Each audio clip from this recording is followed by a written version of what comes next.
Lo veíamos recién, Víctor Hugo, un informe muy preciso justamente de lo que está tratando de hacer el gobierno, que es que la justicia le impuso hacer una audiencia pública, se hizo en la Usina del Arte, este edificio tan hermoso que remodeló el gobierno anterior, la verdad que muy lindo, que básicamente generó una escena, una atmósfera muy complicada. De hecho, llegar a La Boca hoy fue realmente complejo, entrar al edificio fue todavía más complejo, había vallados, cordones policiales por toda la zona de La Boca, la zona del Almirante Brown, la zona del puerto muy cerrada, muy congestionada. Obviamente, ¿por qué? Porque como esta audiencia pública, que era la obligación que tenía que hacer el gobierno a principio de año, no se hizo, tardaron 8 meses en hacerlo, porque se lo impuso la Corte Suprema, indudablemente generó una atmósfera muy enrarecida.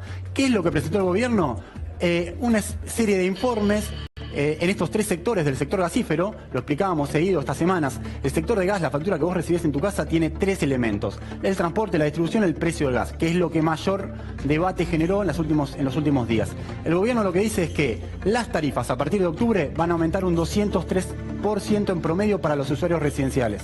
Yo le vengo diciendo que va a tener que esperar que llegue la factura a su casa, porque este número, en abril el gobierno también había dicho que el aumento promedio iba a ser del 300%, y después vimos que cuando llegó la factura, los aumentos eran del 600, 700, hasta un 1000% en hogares, para usuarios residenciales, todavía más alto para pymes y comercios. Entonces, habrá que esperar hasta noviembre que lleguen las primeras facturas para saber efectivamente de cuánto va a ser el aumento.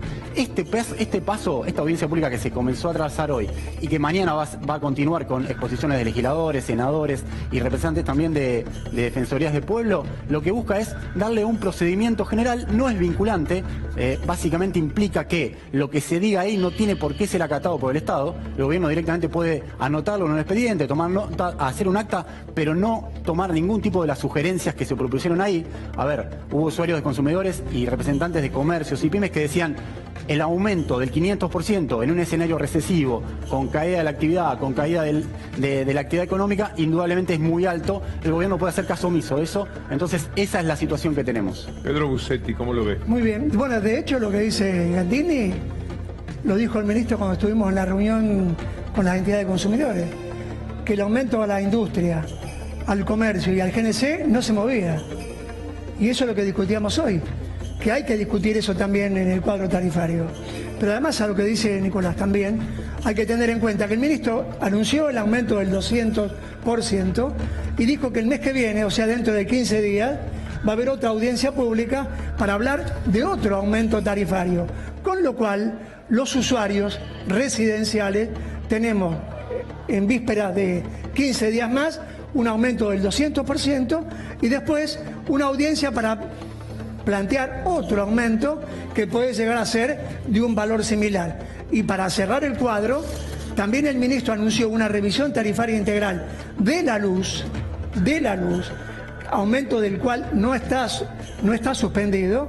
El aumento en esta área metropolitana de norte y de sur llega al 400% promedio y tiene picos del 700%. Va a haber otra revisión tarifaria en octubre con otro nuevo aumento. Pedro, vos estás diciendo que entonces en octubre, cuando vuelvan a aparecer las facturas con este aumento, vamos a estar hablando de los mismos valores que hablamos hace unos meses cuando vino el aumento antes de que se terminara frenando. El aumento es un poco menor. Ahora, lo que no se justifica es el porcentaje de aumento, porque en ningún momento de la audiencia el ministro justifica el aumento. Dice: para un usuario R31 que consume tanto, la factura va a ser de 80 pesos por mes. Ahora, ¿cuál es el cuadro tarifario? ¿Cuál es el valor del metro cúbico? ¿Cómo uno ve y sabe lo que paga? ¿Cuánto vale el metro cúbico? De acuerdo a la categoría tarifaria, ¿cuánto vale el cargo fijo? Eso no está. Pero además, algo más grave, que es dolarizar el valor del gas con un sendero de crecimiento. Ahora, de 1,29 que pagamos los usuarios a 3,42 en nuestra factura, que aumenta en abril, en octubre y así hasta el 2019.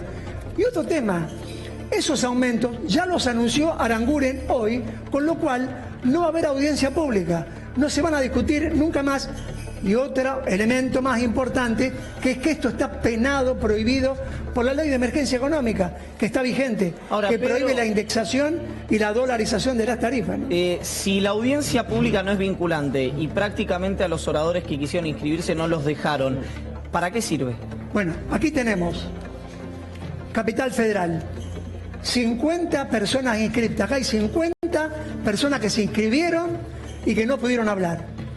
En Córdoba, 250 personas, solamente 25 pudieron hablar. En Neuquén, 200 personas, 20 inscritas para hablar. En Mendoza, algo parecido.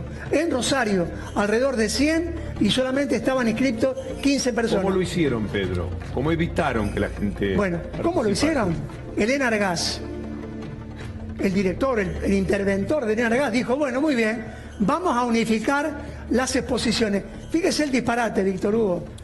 Compañeros nuestros, Claudio Boada, de la Unión de Usuarios y Consumidores, Osvaldo Bassano, de ADUC, no pudieron hablar porque no están inscriptos. Mejor dicho, están inscriptos, no pudieron hablar porque no los pusieron en el registro.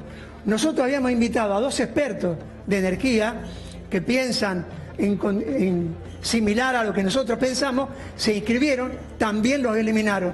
Estas 50 personas que están acá son compañeros de la multisectorial de la capital federal. O sea, dijeron, a ver, ¿quiénes están acá? A este no, a este no. Le vamos a contar, evidentemente. Pedro, le vamos a contar cómo lo hicieron. Efectivamente, vamos a ver cómo lo hicieron, cómo evitaron que algunos de los inscriptos entren a las audiencias públicas a disertar. Vamos a ver un video en el que a quién podemos advertir, de alguna manera, planteando el derecho de admisión, es al coordinador de políticas públicas de la Jefatura de Gabinete de Ministros, Hernán Iglesias Ilia. Porque lamentablemente no pudimos inscribir a todos. Yo quería que nos expliquen un poco el criterio, o sea, no hay un criterio, es por la cara. Porque yo no me anoté como agrupación y como de la multisectorial, pertenezco a varias agrupaciones, pero yo me puse como, es más, lo que me dijo no tiene criterio, porque yo lo tengo en blanco a propósito. Yo no tengo un fundamento que pueda ser parecido al de nadie, porque el mío es de blanco, está en blanco. Entonces, ¿quién es la persona que a las pymes del norte la incluye y a la Cámara de Comercio, que está acá a 10 cuadras, la incorporan? Quiero saber quién es y quiero incorporar. Bueno, quiero que el presidente de la audiencia pública, que tiene la potestad de incorporarnos fuera de la hora del día, que nos incorpore. Acá yo tengo mi ficha de inscripción. Dentro del marco regulatorio, dice que nos pueden incorporar, yo incorporé los datos de la persona jurídica, me inscribí en el 81. Yo ese nombre me acuerdo de la hora, había 3 nombres. 3 nombres. Creo que antes estaba. Es una vergüenza. El derecho de la gente en la puerta, como con el derecho de admisión en un baile, en un boliche. Es una cosa insólita. Y hecho por el coordinador de políticas públicas de la Jefatura de Gabinete, es increíble. Bueno, es que eso le da un cáliz institucional que es... No es una persona cualquiera, institucionalmente es la mano derecha de Marcos Peña, coordinador de políticas públicas en la Jefatura de Gabinete de Ministros. Bueno, nosotros lo denunciamos en la audiencia pública, con estos documentos que son públicos. Y obviamente vamos a iniciar acciones legales por este tema, que pueden terminar con la anulación de la audiencia. Porque además hay 373 personas inscriptas, hay más de 400 que se inscribieron y fueron cercenados su derecho a expresarse. Se coartó la libertad de opinión en una audiencia pública que, como vos decías al principio, no fue una concesión graciosa del Ministerio de Energía. ¿Cuánto vale entonces esta audiencia? Bueno, con este criterio, como fue hecha, hablábamos de las incomodidades, para llegar a la audiencia pública tuvimos que sortear varias vallas. Cuando nos pudimos identificar, registrar, tuvimos que caminar 300 metros. Entonces, allí, ¿cuánto como vale en la entonces? cancha, nos cacharon a ver si llevábamos algo. Bueno, una cosa bastante desagradable para el conjunto de personas que estábamos inscritas, que éramos representantes de entidades, de cámaras empresarias y demás. La verdad, hoy la audiencia con este elemento no debería tener validez. Debería convocarse a una nueva audiencia donde pudiera hablar todo el mundo, donde además no se cercenara en ninguna provincia la posibilidad de hablar. Víctor Hugo, justamente acá lo que vuelve a quedar de manifiesto es la falta de información, digamos. Yo creo que hay 2 problemas. Uno, el tema de negligencia de la empresa organizadora. Esto no lo organizó ni el Energas, ni el Ministerio de la Nación, ni el gobierno de la ciudad, sino que fue la empresa Access Group, que la verdad que cometió serios problemas en sistema para acreditarse. Ahora, después, hay un tema que tendría que haber quedado más transparentado y el Energas no lo explicó como debía, ni tampoco el Ministerio de Energía, que es que todos los inscriptos o muchos inscriptos que no acreditaban de forma fehaciente de qué querían hablar, cuál era el documento, cuál era su presentación, han sido cancelados esas inscripciones. Ahora, en lugar de darte tiempo para que vos puedas rectificar tu presentación con una semana, con 10 días de antelación y demás, esto no se notificó, no llegó un mail por parte, o una notificación por teléfono, por mail o lo demás, explicando esta situación. Entonces lo que te explicaban por abajo, desde el Ministerio, desde el Enargás, es que hubo decenas de personas que estaban inscritas, que habían cumplido los pasos procedimentales por sistema, pero que después no pudieron ser, no estaban habilitadas justamente porque hubo un recorte o porque había un tipo de inconsistencia en su presentación. Entonces, ¿por qué no se hizo con un poco más de tiempo para poder rectificar? Esa es la cuestión. Si esto es una audiencia pública, si esto, el espíritu es democrático, la participación ciudadana además, vos no podés enterarte cuando vas a la puerta de entrada, que encima tenés que pasar por determinados cachegos y demás, que no tenés la posibilidad de entrar, porque genera una indignación mucho mayor. Bueno, lamentablemente, digo, esta situación,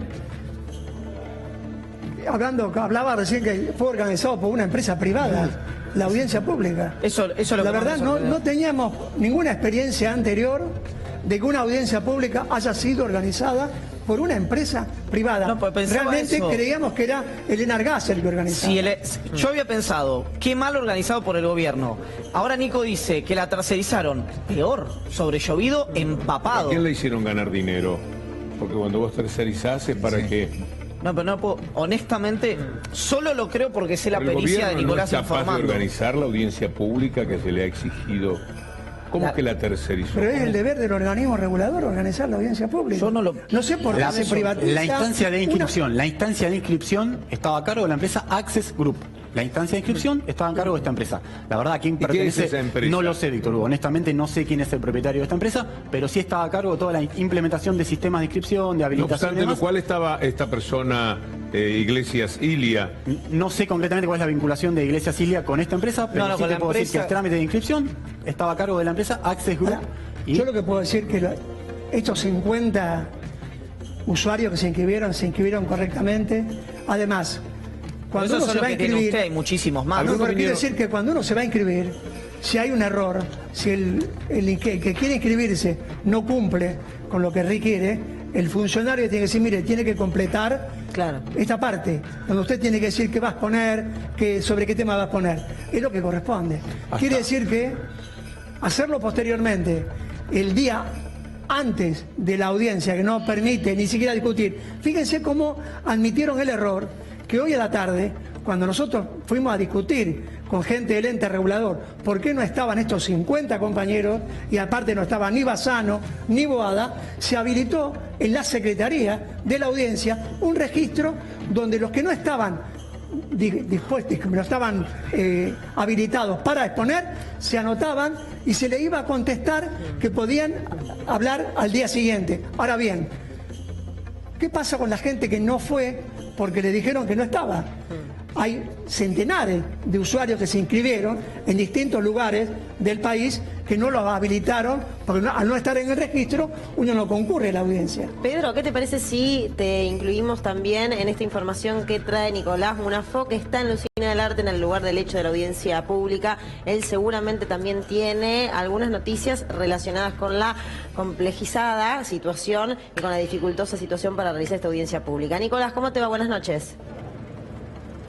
Hola Luciana, Víctor Hugo, ¿qué tal? Buenas noches. Aquí estamos en la Usina del Arte, escuchándolos atentamente a lo que recién mencionaba Pedro Busetti y las dificultades que hubo para ingresar a la Usina del Arte, a esta audiencia pública, para poder expresar su rechazo a este tarifazo. Bueno, no solo Pedro Busetti tuvo problema para ingresar, sino que muchas otras asociaciones, consumidores que querían acercarse, muchos inscriptos y que no figuraban en la lista, que no le dejaban entrar, otros que pensaban que podían tener sus 5 minutos dispuestos para poder contar por qué no estaban de acuerdo con este tarifazo, tampoco pudieron hacerlo, no pudieron lograr pasar, por ejemplo, una de estas vallas que tengo a mis espaldas, donde todavía hay efectivos de la Policía Metropolitana allí apostados para que nadie que no esté acreditado pueda ingresar. Bueno, como estas vallas está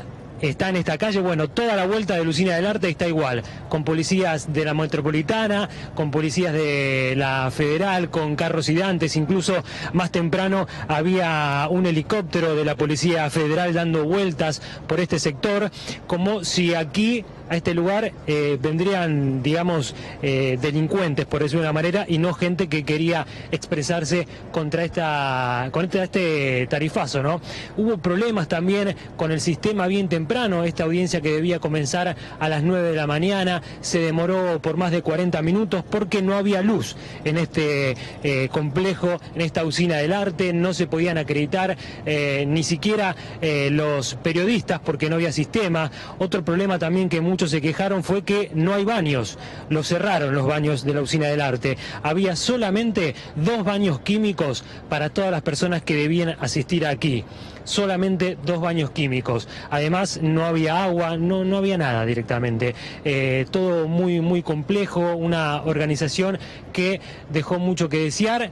Esta continúa en este momento, han expresado hasta el momento más de 60 personas de estas 373 que fueron autorizadas para expresarse. Hasta el momento solo han sido pocas las que han podido hablar en esta audiencia pública y han tenido, como decía recién, mucha dificultad para ingresar a este lugar. Debían dejar quien venía en auto el vehículo a muchas cuadras de aquí para luego pasar todos los cacheos, todos los vallados y llegar a este lugar, a la Usina del Arte. Mucha gente que se ha acercado, por ejemplo, un señor al mediodía decía: yo me inscribí el 16 de agosto, es decir, ni bien la Corte Suprema le dio la orden al gobierno de que tenía que hacer la audiencia pública, bueno, él fue uno de los primeros en inscribirse y cuando llegó hoy a esta Usina del Arte no lo dejaron pasar. Y él decía: ¿cuántas personas antes que yo se anotaron? Si yo fui al otro día ya me había inscrito. Otra de las rarezas en esta audiencia pública. Bravo, muy bien, Nicolás, volvemos. Quizás por allí. Todo termina siendo un gran simulacro. Esto es una orden dada por la Corte Suprema de Justicia. ¿Estarán los integrantes de la Corte Suprema viendo lo que ocurre? ¿Tomarán nota de esta verdadera tomadura de pelo del gobierno? A los usuarios, a los que los representan y a la propia indicación de la Corte. ¿Es esta la clase de audiencia que pidieron para que pudiera formalizarse algún tipo de aumento? ¿Es así que pensaban escuchar a la gente? ¿O una vez más tenemos un simulacro? Mostrar algo que no se corresponde para nada con la realidad, que es una característica de la que el gobierno no puede apartarse. ¿De qué ha servido esta larga jornada, Pedro, finalmente para ustedes? De nada. Bueno, a ver, lo que rescatamos es que, bueno, a la mañana, obviamente estuvieron las exposiciones de los funcionarios y de las empresas, YPF y Total. La verdad que decíamos con los compañeros que estábamos en el lugar, habría que hacer una colecta de la manera que lloraban, sobre todo la gente de Total. Pedía precio para las inversiones offshore, o sea, estaban hablando de las inversiones que tienen que hacer para sacar el gas no convencional y hablaban de precio. La pregunta que nosotros nos hacemos, el otro día leíamos un estudio que para explorar y para trabajar en ese ámbito tan dificultoso que es la plataforma submarina, hace falta una inversión de 12.000 millones de dólares anuales. Si la tarifa tuviera que soportar el pago de los 12.000 millones de dólares, los usuarios deberíamos aportar alrededor de, además del costo de lo que pagamos de gas, 30.000 pesos por año cada uno para sustentar las inversiones. A ver, lo que queremos decir es esto: esas inversiones son imposibles de que se puedan costear con la tarifa. Esas tienen que ser inversiones genuinas, pagadas por las empresas, que obviamente invierten para tener una rentabilidad. Lo que se plantea hoy, y otro tema más que me parece importante, el plan Gas Plus, que el Estado Nacional impuso el año pasado, hace 2 o 3 años, que implicaba que el gas no convencional que las productoras de gas extraían, o sea, aquello que supera el nivel de producción anual, se pagaba a $7.50. Ahora, ese costo lo tomaba el Estado, o sea, no se trasladaba a tarifas, con lo cual no tenía ningún impacto sobre la factura que pagamos los usuarios. Ese plan fue prorrogado por el Ministerio de Energía. Ahora, ¿cuál es la idea? Que ese Gas Plus lo paguemos los usuarios. Por eso, este sendero de llevar el gas en boca de pozo a 6,70 en el año 2019. Lo que dice el ministro, ponerlo a valores de mercado. Ahora la pregunta es... ¿De qué mercado? Bueno, el mercado que él dice que es el gas natural licuado, en este que caso, seguramente compró en Chile. La única comparación posible es con los valores internacionales en este caso. Bueno, claro. ¿Con qué valor internacional la compara si está a 2, estuvo a 2 y estará a 2? Pero ¿por qué no tener en cuenta, Víctor Hugo, la mayor proporción de gas que se produce en Argentina, que se consume en Argentina, se produce en el país? Tomar en cuenta el valor de ese gas. Víctor Hugo, a ver, concretamente esta discusión realmente vale la pena. La audiencia pública calculo que este es la verdadera cuestión. En la Argentina se merece un debate de cuál es el precio o cómo desarrollar los recursos de gas que tiene, los recursos de Vaca Muerta, que se ha hecho un marketing enorme, pero sin embargo la implicancia, el gas que viene de Vaca Muerta no representa ni el 2% ni el 3% de la producción total de gas, o el gas que viene de offshore, que es un gas, offshore significa el gas que se trae del mar, del agua. Realmente es un proceso muy costoso, es inversión muy grande y realmente tiene un precio diferencial. Ahora, más allá de este debate, lo cierto es que el 1 de octubre las tarifas de gas van a aumentar, el 1 de abril de 2017 van a volver a aumentar, entonces hay que prepararse para esa situación. ¿Qué es lo que dijo el gobierno, que pone el foco también en la eficiencia, en el uso de ese gas? Es que aquellos usuarios que reduzcan su consumo, si bajás un 15% tu consumo con relación al mismo periodo del año pasado, vos vas a tener una bonificación determinada que va a ser entre un 50 y un 20% en función del tipo de usuario que sea. Vos fíjate que tenemos una placa preparada justamente para esto. Hay bonificación por el precio del gas en función de la reducción del consumo. Si vos sos un usuario R1 a R2-3, estos son los usuarios más pequeños, los hogares de 2 ambientes, 3 ambientes y demás, vas a tener una bonificación de un 50% en el precio del gas si lográs bajar un 15% tu consumo. Si sos un usuario R31, R33, que esto es el típico usuario de una familia de 4 personas, 5 personas, vas a tener una bonificación del 30% si lográs reducir el consumo con relación al mismo periodo del año pasado. Y si sos un usuario R34, que son los usuarios más grandes, los hogares de mayor consumo, vas a tener una bonificación del 20% en el precio del gas. A ver, ¿esto implica que vos vas a poder a largo plazo bajar tu consumo? Y no, bajar tu consumo, tu factura, no, porque uno puede hacer un ahorro una vez. Después no podés seguir reduciendo 15% todo tu consumo, toda tu demanda de gas, porque indudablemente tenés que consumir algo de gas para calefaccionarte, para cocinar y demás. Pero lo cierto es que en el corto plazo, si vos reducís un 15, un 20% tu demanda con relación al año pasado, hacés el foco en esto que el gobierno llama eficiencia energética y demás, que realmente tiene un punto, porque se puede, si uno es un poco más meticuloso, cuidando un poco el recurso, se puede ahorrar un poco de gas, podés ahorrarte unos mangos en la factura que te va a empezar a llegar a partir de noviembre de este año. ¿Alcanza? Y probablemente no, sobre todo porque lo que viene es otro paradigma donde el gas va a empezar a aumentar. En octubre, en abril, en abril de cada año se viene un aumento. ¿Qué es lo que decía Pedro al principio para sumar algo sobre eso? Él hablaba de una revisión tarifaria integral que se va a realizar también en octubre. ¿Esto qué implica? Que al sendero de precios de gas, el precio de gas es el precio que recibe el productor, que explica el 65% de la factura, se le va a sumar también en abril del año que viene, una recomposición para distribuidoras, que son las empresas que te mandan la factura, Metrogas, Gasban, Camusi, depende en qué región vivas, y también las transportistas, que seguramente va a implicar en un aumento mayor a partir de abril. Siempre para las empresas, siempre son las destinadas a ganar. Gracias, Nico. Y le pregunto a Pedro si le quedó algo por decir, agradeciéndole al mismo tiempo. No, referido al tema del ahorro, como lo dijo Nicolás, un usuario puede ahorrar un año, el 15, el 20%. El año que viene tiene que ahorrar el 20 sobre el 20 que ahorró este año, con lo cual es inviable un ahorro. Pero además, plantear el tema del ahorro energético en el gas supone que los usuarios de gas, los usuarios residenciales, derrochaban el gas.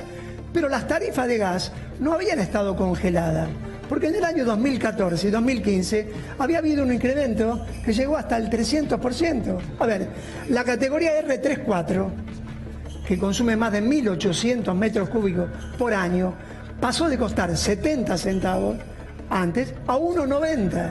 Con lo cual, no es que el gas se podía derrochar, hacer uso indiscriminado.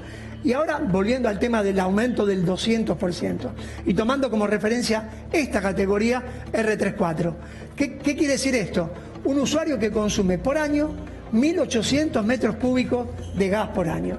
Si costaba 1,91 con el gobierno anterior, y ahora lo multiplicamos por 3, que es el aumento del 200%, se va a 5,85. ¿Cuál era el valor del tarifazo anulado por la Corte? 5,70. O sea, aplicando el 200%, el usuario paga más caro que en el tarifazo que anuló la Corte. Una gran mentira, claro. Pedro, una gran mentira todo. Le agradezco como siempre. No, gracias a usted. Lo esperamos pronto por aquí, porque da mucho gusto, porque es evidente su esfuerzo por ser un conocedor del tema como Nicolás, que es nuestro especialista. Hay un dominio que a nosotros escapa, estamos nosotros en el grueso de estos temas. Este libro se llama Mentira Diario, justamente.